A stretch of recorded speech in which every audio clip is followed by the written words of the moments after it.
Мемлекеттік рәміздер ту, елтаңба және әнұран Қазақстан Республикасының дербестігі мен тәуелсіздігін бүкіл әлемге танытушы әрі мемлекетіміздің өткені мен бүгіні және болашағы арасындағы сабақтастықтың жарқын көрінісі.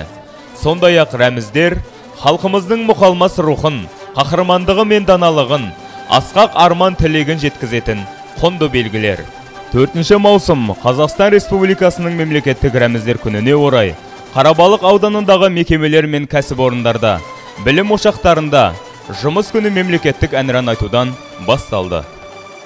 В соответствии с указом президента Республики Казахстан, 4 июня в республике празднуется День государственных символов.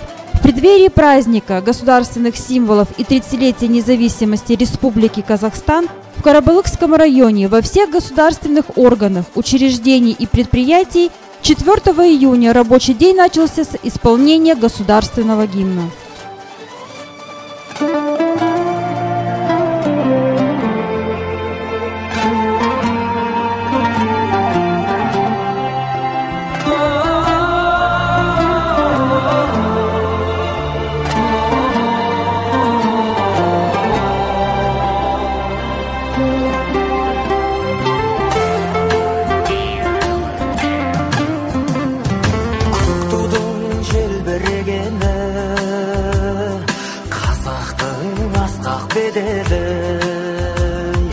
Махаббат қайрат екеулеп шымырлатқан денені көк тудың желбірегені жаныма қуат береді